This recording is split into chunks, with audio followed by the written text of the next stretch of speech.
आशा करता हूं आप सब बहुत अच्छे होंगे। मेरा नाम है सिद्धांत अग्निहोत्री। स्टडी ग्लोस पे आपका बहुत बहुत स्वागत है। कोर्ट ने इलेक्टोरल बॉन्ड पे फैसला रिजर्व कर लिया है। क्या है इलेक्टोरल बॉन्ड, बात करेंगे, बहुत ही इंपॉर्टेंट है। कई बार हम इसकी बात कर भी चुके इलेक्टोरल बॉन्ड की। और कोर्ट ने क्या बोला, सिलसिलेवार से चीजें हम देखेंगे।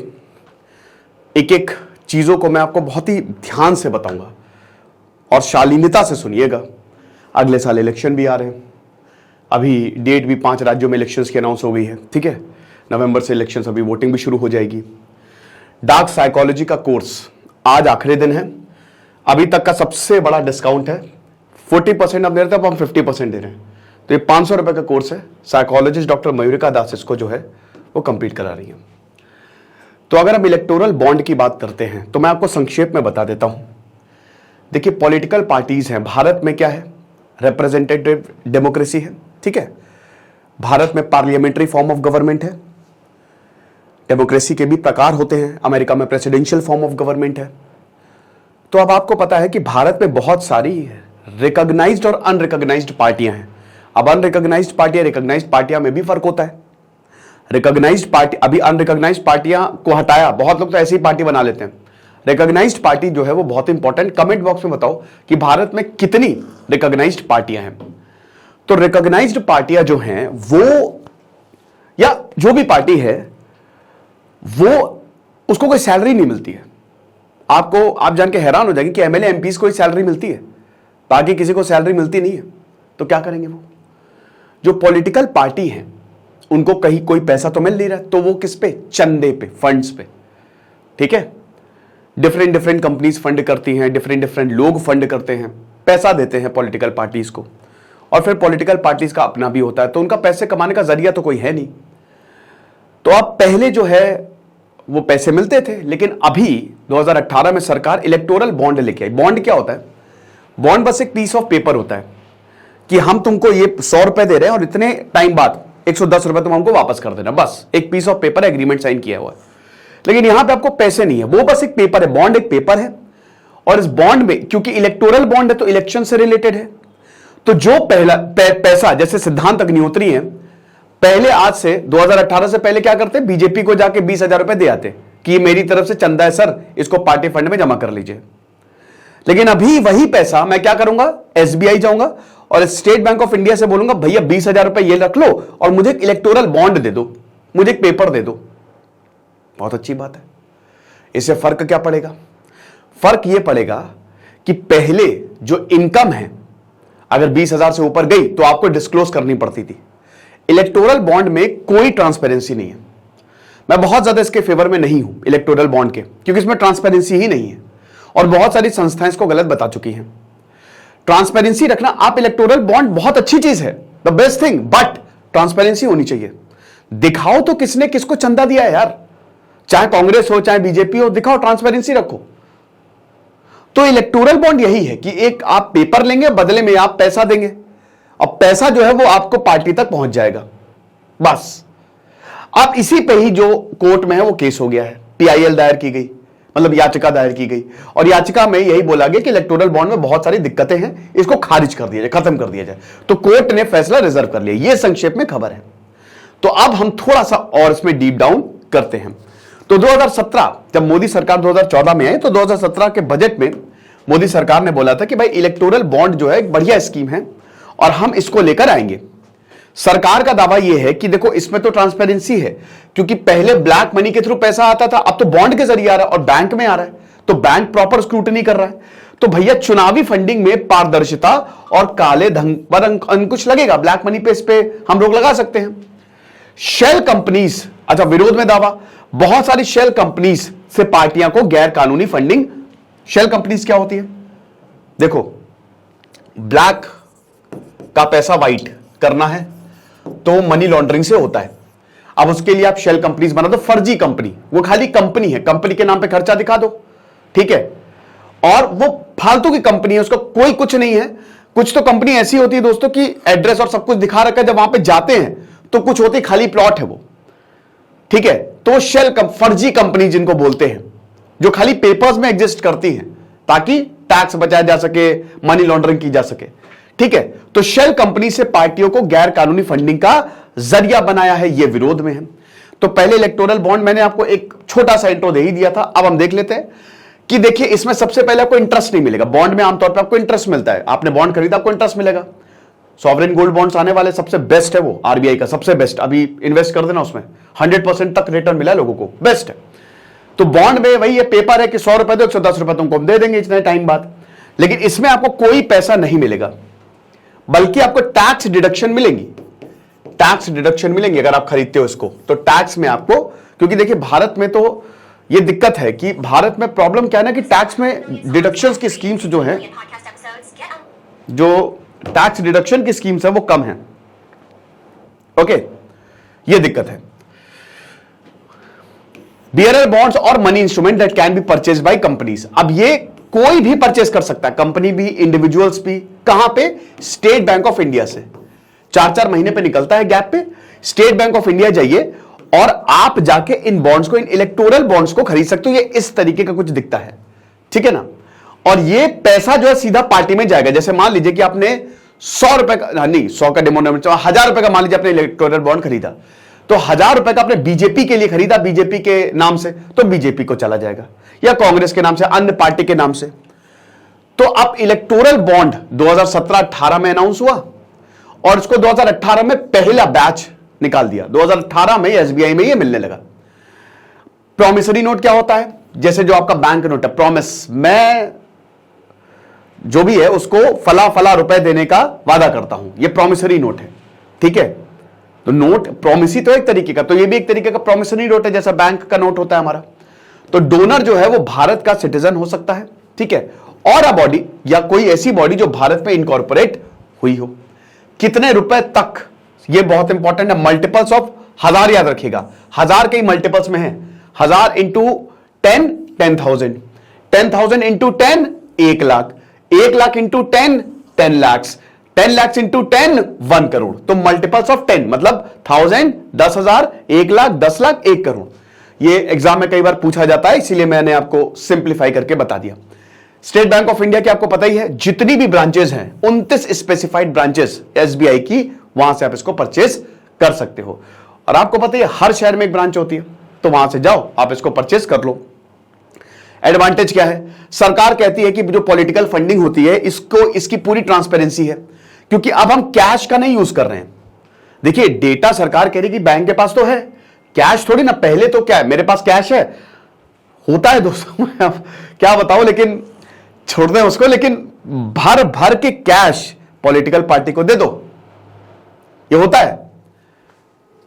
तो it would stop use of, क्योंकि देखिए पॉलिटिकल डोनेशंस भी आपके टैक्स में आ जाएगा, आपको डिडक्शन मिल जाएगी। और कैशलेस इकोनॉमी को प्रमोट करता है। तो सरकार का ये कहना है कि भाई ये तो ब्लैक मनी को कर्ब कर रहा है। आप कहां ब्लैक मनी को बोल रहे हो कि कर्ब नहीं कर रहा है, लेकिन कॉन्स क्या है? ट्रांसपेरेंसी नहीं है ना भाई। इलेक्टोरल बॉन्ड का कोई दिक्कत नहीं है, बट ट्रांसपेरेंसी ही नहीं है। यही तो इलेक्टोरल बॉन्ड, मैं इसके फेवर में हूं अगर ट्रांसपेरेंसी दे दी जाए तो।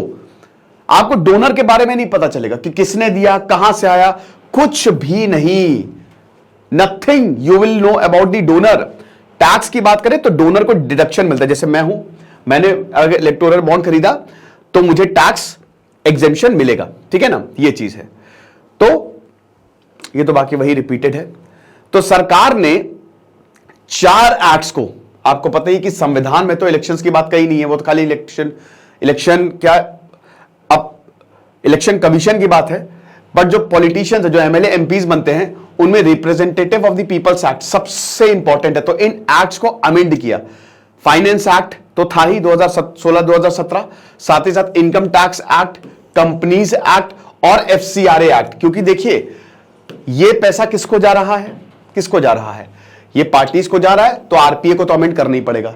कंपनीज भी इसमें पैसा दे सकती हैं, तो कंपनीज एक्ट को आपको हटाना पड़ेगा। इनकम टैक्स डिडक्शन है, तो इनकम टैक्स को आपको अमेंड करना पड़ेगा। एफसीआरए बाहर से भी आ सकता है, जो क्योंकि भारत में रजिस्टर्ड है तो आ सकते हैं, तो एफसीआरए को भी अमेंड करना पड़ेगा। तो इसीलिए इन 4 एक्ट्स को अमेंड करने की जरूरत पड़ी। कंट्रोवर्शियल क्लॉज, वही मैंने बताया कि नाम और बाकी इंफॉर्मेशन जो डोनर की है वो इंस्ट्रूमेंट में नहीं होती है, तो यही तो दिक्कत है। तो इसीलिए एनोनिमस है, पता नहीं किसने दिया, कौन दिया। और कोई कैप भी नहीं है कि कितने बॉन्ड्स, कितने भी नंबर ऑफ इलेक्टोरल बॉन्ड्स जो है वो तुम परचेस कर सकते हो, कंपनी परचेस कर सकती है, राइट। सिस्टम इससे पहले, इलेक्टोरल बॉन्ड सिस्टम पहले क्या था कि इसमें 20,000 से ऊपर अगर आप दे रहे हो तो आपको यहां पे डिस्क्लोज करना पड़ेगा। और कोई भी कॉर्पोरेट कंपनी जो उसका टोटल प्रॉफिट है उसका मैक्सिमम 7.5% या फिर 10% ऑफ द रेवेन्यू, बस। ओके, ये चीज है। और बाकी आपको सब डिस्क्लोज करना पड़ेगा जिसको भी आपने पैसे दिए। आईटीआर भरोगे तो उसमें डिस्क्लोज होगा ही होगा। कौन फंडिंग रिसीव करता है इलेक्टोरल बॉन्ड द्वारा?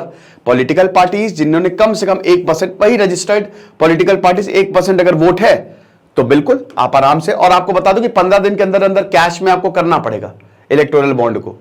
तो पॉलिटिकल पार्टी जैसे मान लीजिए कि अगर 1 करोड़ का कांग्रेस को इलेक्टोरल बॉन्ड गया तो 15 दिन के अंदर अंदर आपको ये 1 करोड़ रुपए कैश करने पड़ेंगे, ठीक है ना। और आपको बता दो कि जो प्राइम मिनिस्टर रिलीफ फंड है उसमें ये अमाउंट डिपॉजिट होता है। अब हर वक्त ये नहीं आता, ऐसा नहीं कि अभी आप जाओगे तो आपको मिल जाएगा। ये 10 दिन के लिए 4 महीने के गैप पे आते हैं, 4 महीने के गैप पे, ठीक है। तो जनवरी, अप्रैल, जुलाई और अक्टूबर, ठीक है ना। और उसके बाद 1 महीने तक पूरा ओपन रहता है, आप इसको खरीद सकते हो। अब कितना पैसा अभी तक आया है? 7,994 करोड़ रुपए बेचे गए इलेक्टोरल बॉन्ड्स की कुल कीमत। कितने कैश किए गए इसमें से? 20 करोड़ को छोड़ दें तो 7,0974 करोड़ रुपए को कैश किया गया है। तो आप इंटेंसिटी देख लो, किस पार्टी को कितने मिले। 2018-19 में बीजेपी को सबसे ज्यादा 1450 करोड़, तृणमूल टीएमसी को लगभग 98 करोड़ और कांग्रेस को 383 करोड़, ठीक है। 2019-20 में बीजेपी को और 2,500 करोड़, 100 करोड़ टीएमसी को और कांग्रेस को 318 करोड़। फिर उसके बाद 2020 में बहुत ही कम, कोविड का समय आ गया था तो 22 करोड़, कांग्रेस को आपका 21 करोड़, मतलब 10 करोड़। फिर 2021-22 में 1032 करोड़, 528 करोड़ टीएमसी को और कांग्रेस को 236 करोड़। तो आप देख सकते हो कि इसमें बीजेपी को सबसे ज्यादा फायदा हुआ है। अब इसीलिए कांग्रेस जो है वो सवाल उठा रही है। अगर कांग्रेस को इतना फायदा हुआ होता तो शायद वो ना उठाती, बट क्योंकि बीजेपी को भाई बहुत ज्यादा फायदा, बहुत पैसा आया है, पैसा ही पैसा आया है, तो इसीलिए जो है वो इतने ज्यादा सवाल उठ रहे हैं। अब ये चैलेंज सुप्रीम कोर्ट में ये जाना ही था मामला और ये गया। तो 5 जजेस की बेंच बैठी हुई है। 31 अक्टूबर से इसकी हियरिंग चालू है, हियरिंग कंप्लीट हो गई है। अब जो है वो फैसला आने वाला है। तो आर्ग्यूमेंट्स जो इसके खिलाफ कॉन्स्टिट्यूशनल और लीगल टर्म्स दोनों से इलेक्टोरल स्कीम जो है वो सही नहीं है, दैट इज नॉट वैलिड। और ये एक तरीके से भारत के लोकतंत्र के लिए डेंजरस है, it's a threat to Indian democracy. अब इसमें जो देश के सबसे नामी गिरामी वकील हैं, प्रशांत भूषण, निजाम पाशा, कपिल सिब्बल, विजय हंसरिया, संजय हेगड़े और एडवोकेट शदन फरासत, इन सबने जो है इस पे बोला है कि इसको हटाइए, इसको खारिज करिए।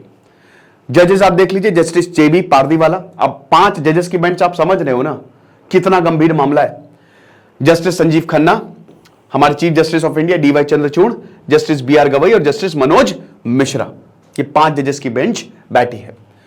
सबसे पहली बात है राइट टू इंफॉर्मेशन, आरटीआई है तो इसको पूरी तरीके से आर्टिकल 19(1) को वॉयलेट कर रहा है।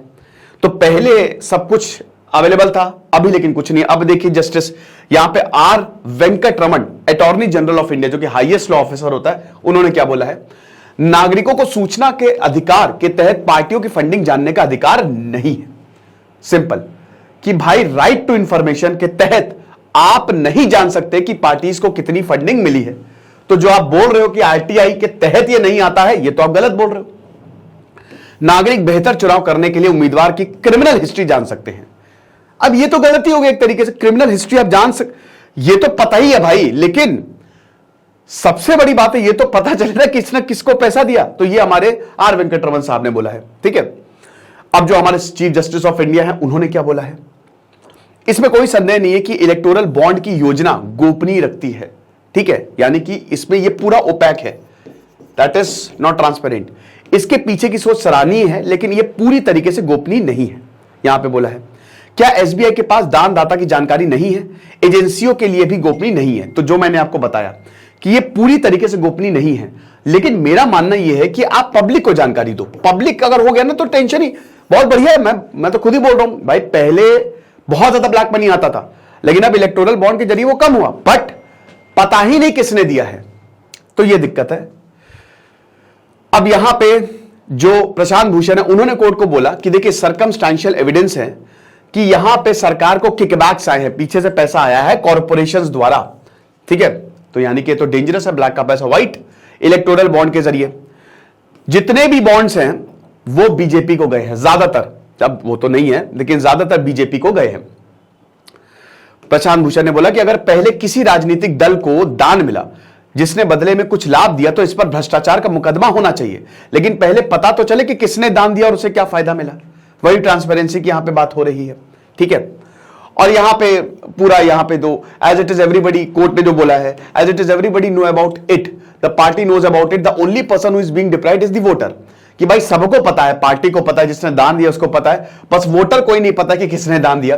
Your contention that the voters do not have the right to know is slightly difficult. ये मुश्किल है कि वोटर्स को जानने का मौका नहीं। भाई वोटर ही तो वोट कर रहे हैं, वोटर ना हो तो फिर कौन सी पार्टी भारत में आ जाए, नहीं है ना। सबसे इंपॉर्टेंट वोटर है, आपका वोट सबसे इंपॉर्टेंट है, बट उन्हीं को ही आप सूचना का जानने का अधिकार नहीं दे रहे हो।